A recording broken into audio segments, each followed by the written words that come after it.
So, this episode's gonna be again about Stoicism, but it's more or less also gonna be about focusing on these things that you really should be focusing on, which are the things that you can control. Because most often you can see that some people are focusing on these things they are not really in control of. And this is not really something good, because it can drive you into anxiety and feeling bad and all this shit which is pretty unnecessary just by focusing on some bullshit that does not even matter because of certain facts. But we're gonna go through it after the intro, as always.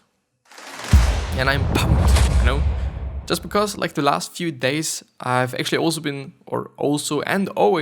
been searching up some topics that I should be talking about, which should lead to changing how we think about certain things. And this is hopefully and definitely also going to do that, because just choosing what to focus on is definitely a pretty big thing, and it could also change pretty big things, your whole emotional system, your whole life basically, and whatsoever. But yeah, I'm really looking forward to this episode, and I've also found a few really good articles. It might actually be a relatively long episode, but I don't know. So let's head right into it. So first of all, we are here having like a quote, I guess, from William R. Connolly, which I think is an educator, but I'm not quite sure. Like, I've looked up his name, but I wasn't able to find anything but just some thing that looked like very scientific or something.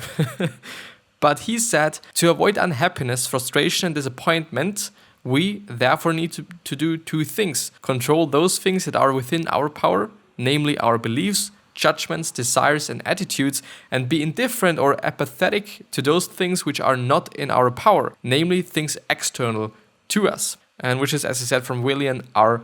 Connolly. And to actually also just talk about the things like, what was it called? Apathetic, and the other one, I don't know. And apathetic means, so apatheia, which is kind of like, it is basically a page that explains the 8 principles of Stoicism. I do not want to really say that these are the 8 core principles, but it's just 8 principles of Stoicism. And one of them is, as I said, the apatheia, it's apatheia, which means, since passion is irrational, life should be waged as a battle against it. Or is it waged? Yeah, never mind.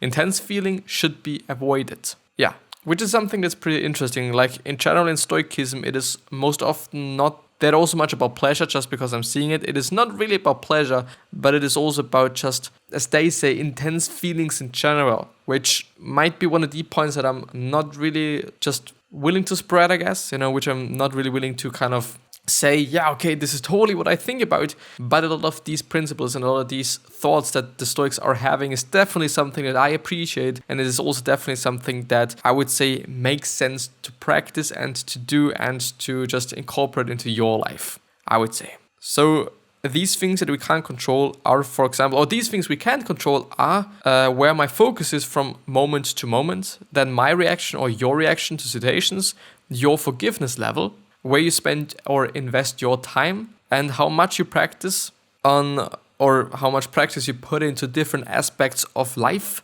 and how you show up in the world. These are all things you can control. And there's probably quite just a little bit more like, okay, how you're feeling about things. Like, I think there's something like, okay, you can just choose very broad words, which are going to cover up quite a lot of things. But it could also be very specific there and say like, okay, you could just be talking about your feelings, your attitude, your passion. These are all things you can somehow control. Passion, not really, but emotions, you can control them. Your response definitely to things, your response to certain situations, how you're judging certain situations, all these things we are able to control. Some other areas I can control include what food I put in my mouth, how much exercise I do, how many compliments I give out per day, how many times I laugh, cry, or express my feelings, who, when, and where I ask for help, what books I read, how I interpret situations, and also just not only books, but what music you're listening to, what movies you're watching, what series you're watching, whatever you're listening to, what podcasts you're listening to. This is always something, and these all are things that we can control, and they are in our control. How I interpret situations, my level of honesty and truth speaking, how much time you spend watching TV, how clean or cluttered your environment is, and whether I choose to share feedback or not, what I learn, and which commitments I keep and which ones I don't. These are all things that I can control. And as you can see, the list is actually relatively big. And some of the things that you can't control are the weather, for example, which is kind of my go-to example, I would say, because it's always a good one. So many people are complaining about the weather, even though it's like unnecessary, because like if you're complaining about it, it won't make weather better. So why are you fucking complaining? Doesn't make any fucking sense. So stop complaining about the weather. This is kind of the conclusion there. And on the other hand, there's also just other things, like probably I would also say how other people are thinking about you, because it is always based on our subjective opinion, which is something that we can somehow control or change or influence, which is something that we are also going to talk about later on. But we can't really make them feel something, I would say. Like we can try and we can influence these feelings and their emotional system, but I wouldn't say that we can just really make them do something. So how to figure out, I guess, what you can't control, or how to stop worrying about things you can't control, which is an article by the Inc.com website. And all the articles that I'm just showing right now, and I'm also going to show in the rest of the video, these are all going to be down in the description, and these are all going to be linked in the description. So if you want to check out the full ones, just because I'm just picking out certain parts that I liked, then just please hop into the description or also in the show notes if you're on the podcast and check these articles out. So the first point is determine what you can control. And this is basically what we've already went through.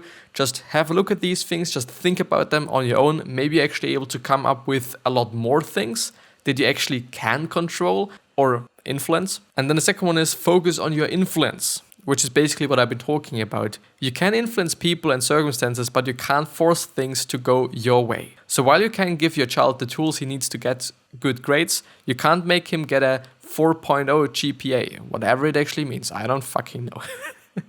And while you can plan a good party, you can't make people have fun. It is what it is. Like you can do your best, but you can't decide the outcome in the end. You can influence the outcome, and you can do your best to make the outcome that you're willing to have. But the thing is, in the end, it's not really like you are able to just make something whatever you want it to be. To have the most influence, focus on changing your behavior. Be a good role model and set healthy boundaries for yourself. When you have concerns about someone else's choices, share your opinion, but only share it once. Don't try to fix people who don't want to be fixed, which is always something, and I've also seen it, like it is a pretty big problem, I would say, to just argue with people you shouldn't be arguing with, because it doesn't make any sense. It doesn't make any sense to just have an argument with somebody that does not want to change, which is also probably one of the reasons why if you're just producing content, you're not going to be able to change everyone, because these people have to come to you first of all, and they just need to have the willingness to change something about themselves, or change something about their life, or whatever it's gonna be all about, before they actually come to you, or before they can basically receive the tools and just get the tools and get the plans to also do something about it then. But if they don't really want to change anything, they're also probably not going to do that. Unfortunately, really unfortunately. On the other hand, I do have to say that it just makes sense, Just because somebody's telling you that you should just stop smoking because of certain reasons, especially back in the very past now, why should you? Why should you if you really don't have a feeling that you also should do it on your own? I mean, it is about external factors then and internal factors then. If you internally do not really believe in changing something, then you're probably also not going to change it. But external factors like my influence or somebody else's influence can make somebody just feel differently internally, which then leads to the just certain outcome, or to the good outcome, or maybe even bad outcome in some other situations as well. But most often it is something that's, first of all, extrinsic, and then it becomes something intrinsic, but only through this intrinsic motivation, intrinsic kind of stage there, they can also change something. As I said, when somebody comes up to you and tells you like to just start smoking just because of some reasons, then you wouldn't probably start smoking, hopefully. But on the other hand, if you really then believe internally that it is something good, then you're also gonna probably do it, just because you believe and you think that it is something good, even though it is fucking us. So please don't start fucking smoking. It's not good for you, for your health, for the people around you, especially as well, and especially if they are just very young people. Don't do that, and try to stop. Most often people know that it is not the healthiest thing. And there's something else that I wasn't really a fan of, which is replaying conversations in your head or imagining catastrophic outcomes over and over again isn't helpful. Not always, and this is maybe also one of the, this is a kind of the exact same reason why I do not really like those very short videos and why I do really enjoy longer videos, just because I'm able to give you my whole perspective. If I'm having a 1-minute video, I'm not able to share my whole perspective and my whole thoughts on whatever topic it might be about. But if I'm having a 20-minute video, I can just really expand on these things that I'm willing to talk about. So actually reminding yourself on the fact that every single moment one of your loved ones could die is actually a pretty good motivation and a pretty good reason to be grateful for whatever you're having and to be grateful for this person not being dead, which basically is something that Gary Vee is practicing, whatever, I don't know. And I think it is actually a pretty good thing to do. Of course, you shouldn't be doing it in such a fucked up way that you're also then gonna be just feeling really just anxious and whatnot, and you do not even want to do anything because you're so feared that somebody is gonna die or something else, whatever you're just telling yourself.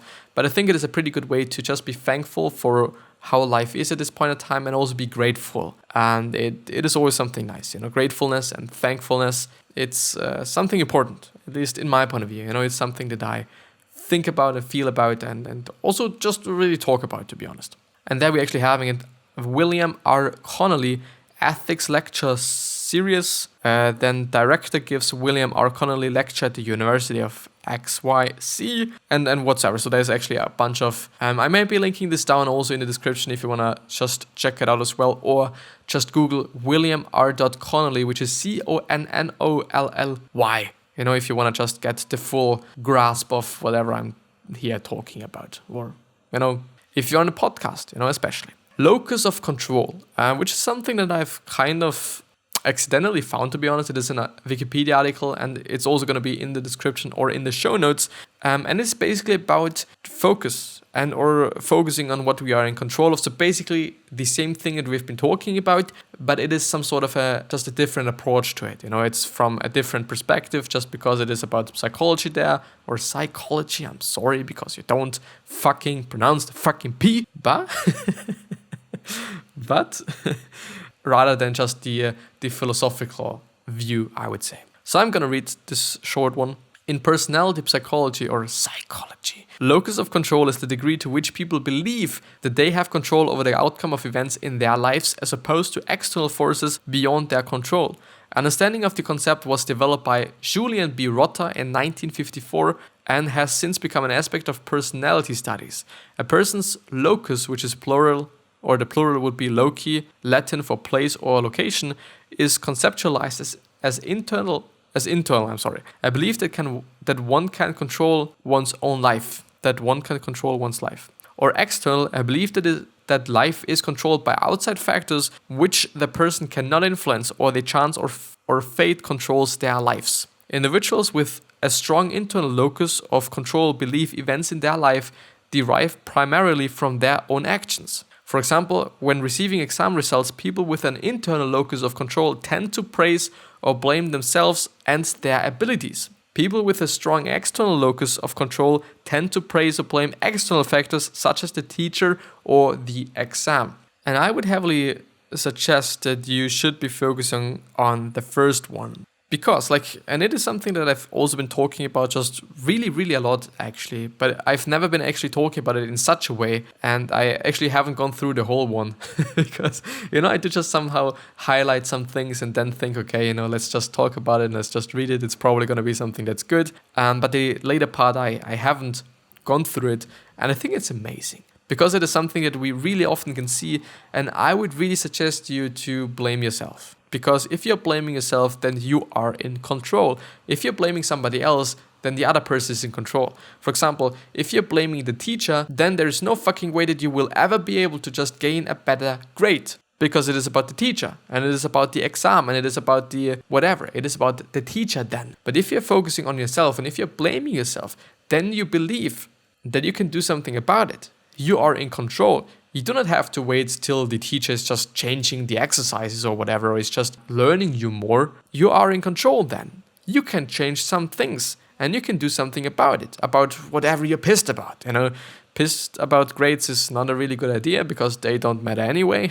They really don't. Like, to really be honest, like, they don't. They don't fucking matter in the end, unless it is like you are in a very specific school. Like myself, I'm in a graphic design school, so therefore, if I'm probably, not always, sometimes, it depends, when I'm getting a bad grade in the design subject, then of course it's probably kind of correlated to my abilities to design things. Then it somehow makes sense, even though sometimes it doesn't, because it is still very subjective, and in general, design and art, it is like really subjective. And when you're having a very popular and famous name, then you can do any fucking shit that you want to do. Like a Picasso, it's always going to be worth a fucking lot of money, even though it's maybe not that good, but it's just because of the artist's name that is on the fucking canvas or whatever it is, which makes the piece very, very, very famous, first of all, and also very expensive.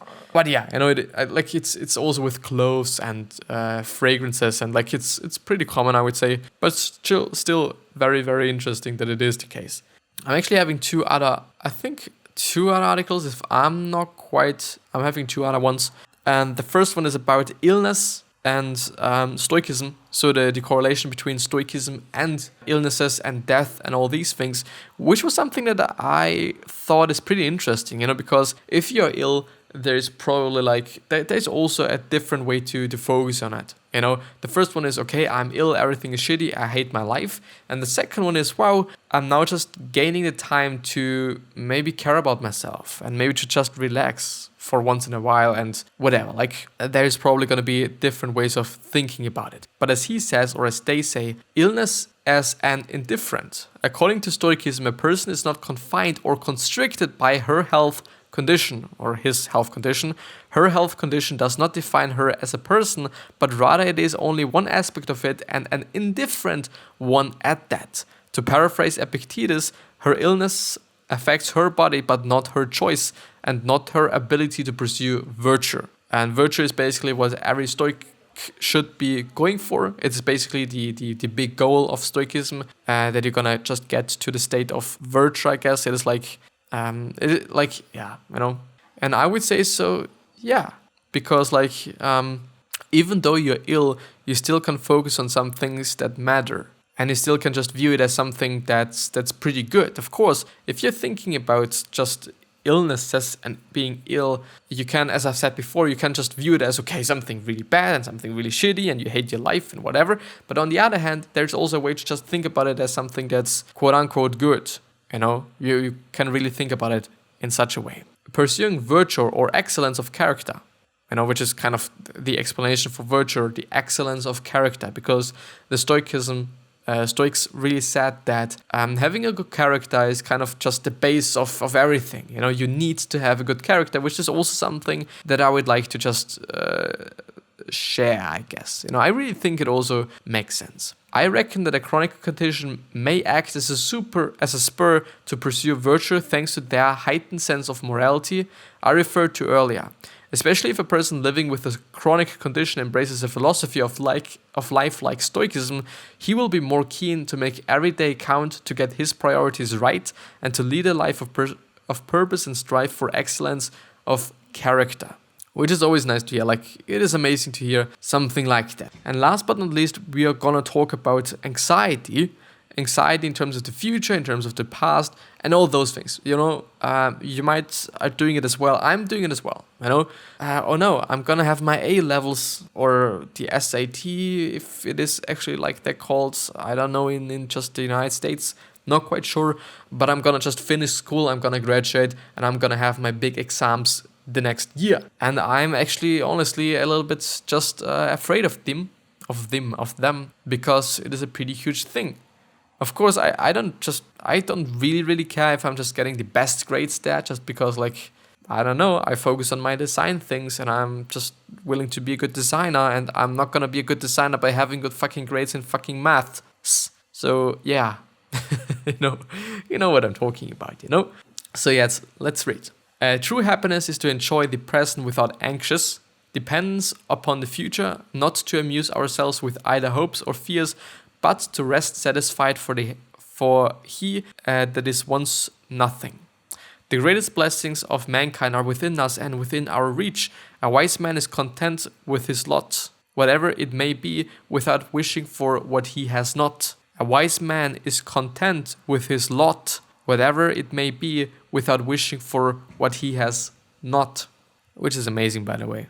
Like, if you're really able to do something like that, you're just gonna be happy fucking anyway. Anxiety can be produced due to our thoughts about the past, what we are thinking about the present, or thoughts about the future. So let's have a look at them. The past, as Seneca just talks about it, all this hurrying from place to place won't bring you any relief, for you're traveling in the company of your own emotions, followed by your trouble all the way. Which just means if you're traveling and you are an unhappy person, you're also gonna probably be unhappy in another place. Like, yeah, it is about yourself and not really about the environment then. Things that are under our control and those things that are not under our control. Can you change anything from the past?